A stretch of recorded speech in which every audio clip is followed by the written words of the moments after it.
মাদ্রাসার ছেলেরা যে দুষ্টুমিগুলো করে, মানে যখন পড়া শেষে নামাজের বিরতি দেওয়া হয়, খাওয়া দাওয়ার বিরতি যখন দেওয়া হয়, তখন যে দুষ্টুমিগুলো করে,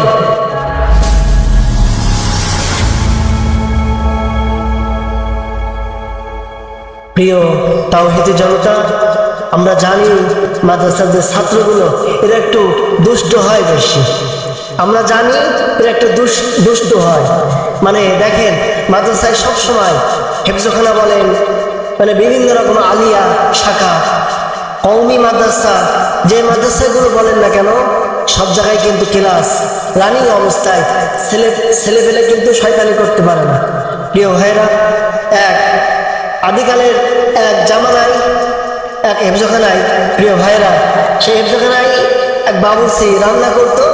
রান্না করার পরে তাকে ছেলেরা গরু গরু বলে তাকে খেপাতো। সাদা সিধা মানুষ দেখবেন যখন খেপে যায়, তারা কিন্তু আর কেউ ঠেকাতে পারে না। প্রিয় এলাকাবাসী, দেখেন মাদ্রাসার ছেলেগুলি এত দুষ্টু কিন্তু তারা এবারে তাদের 37 ঠিক রেখে তারা দুষ্টুমি করে। প্রিয় ভাইরা, হযরতে হাফিজ হুজুর রহমাতুল্লাহ আলাইহি তিনি দলিল দিয়েছেন যে মাদ্রাসার ছেলেরা যে দুষ্টুমিগুলো করে, মানে যখন পড়া শেষে নামাজের বিরতি দেওয়া হয়, খাওয়া দাওয়ার বিরতি যখন দেওয়া হয়, তখন যে দুষ্টুমিগুলো করে, খেলার সময় যে দুষ্টুমিগুলো করে, এই দুষ্টুমিগুলো আল্লাহ পাক এই দুষ্টুমির কোনো গুনাহ তাদের আমলনামায় দেন না। প্রিয় এলাকাবাসী, তাহলে বোঝেন মাদ্রাসার তালিবে ইলম ছাত্রদের কত দাম আল্লাহ পাকের কাছে।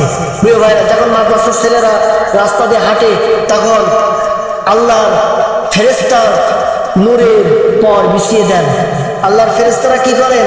নূরের পর বিছিয়ে দেন। প্রিয় তাওহীদি জনতা, আমাদের জানতে হবে, এটা না জানলে আমরা মাদ্রাসার ছেলেদের সম্পর্কে আমরা বিভিন্ন রকম খারাপ মন্তব্য করি। প্রিয় এলাকাবাসী, দেখেন মাদ্রাসার ছেলেদের কত সম্মান আল্লাহ পাক দিচ্ছেন। আর জামানার বড় ওলি, সে ওলি বলছেন জামানার বড় মুহাদ্দিস হযরতে হাফিজ হুজুর রহমাতুল্লাহ আলাইহি, তিনি বেঁচে নাই, তিনি মারা গেছেন বহু বছর আগে। তিনি দলিল দিচ্ছেন, এই দলিলের অপব্যাখ্যা কেউ করতে পারে না। প্রিয় এলাকাবাসী, আল্লাহওয়ালা লোক যে দলিলগুলো দিয়ে যাবে, সেই দলিলগুলো আমাদের ফলো করতে হবে। তবে দেখেন, ওই বাবুর্চিকে তারা বলতো গরু। তখন একজনের ছেলেপিলে, মাদ্রাসার ছেলেপিলে একটু দুষ্ট হয়, সবাই জানে, কিন্তু তারা এমন কোনো দুষ্টুমি করে না যে তাদের জন্য তাদের জাতির কোনো সমস্যা হবে, তাদের মাদ্রাসার কোনো সমস্যা হবে, এটা তারা করে না। প্রিয় ভাইরা, তখন একদিন সে রান্না করছে, একদিন প্রচন্ড বৃষ্টি, মানে প্রচন্ড বৃষ্টি আসার পরে তখন সে কষ্ট করে রান্না করে আনছে, অনেক লেট হয়ে গেছে, বৃষ্টির কারণে সে আসতে পারছে না। তারপর দেখা ছেলে মিলে খিদের জ্বালায় এক একজন ছটফট করছে। প্রিয় ভাইয়েরা, তখন ওই যে বাবুর্চি আসছে, সব ছেলেরা বলছে ওই দেখ গরু আসছে, ওই দেখ গরু। প্রিয় ভাইয়েরা, তখন এই কথা যখন শোনা পরে তার মেজাজ টকবগে হয়ে গেছে, মেজাজ গরম হয়ে গেছে, যে আমাকে এত কষ্ট করে রান্না করছি তাদের জন্য, তারা আমাকে গরু বলছে। এই কথা যখন বলা পর তাদের ওই খাবার দিয়ে সে চলে গেছে মাহতামিমের কাছে, বলছে যে আমি আর চাকরি করবো না।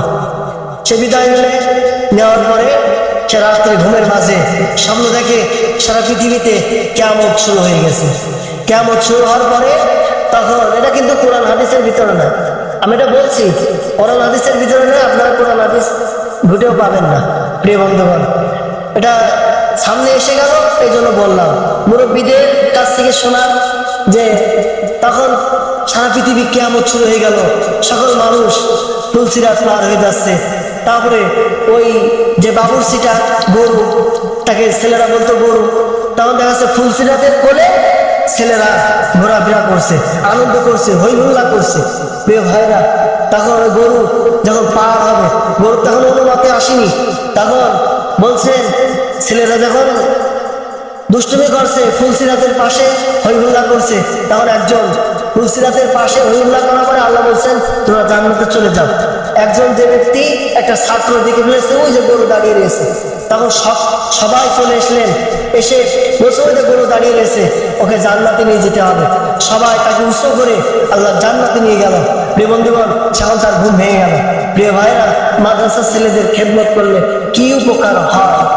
প্রিয় ভাইরা, সেই সময় আবার ফজর বেলা সে আসলেন, এসে আসার বলছেন যে হুজুর আমি আবার কাজ করব। সব হুজুর বলছে কি ব্যাপার, তুমি তো একটু আগে বলছিলে যে কাজ করব না, চলে যাব। বলছে এতদিন আমি না দেখে কাজ করছি, এখন দেখে কাজ করব। প্রিয় ভাইরা, মাদ্রাসার ছেলেদের সম্মান আল্লাহ পাক রব্বুল আলামিনের কাছে অতি প্রিয়।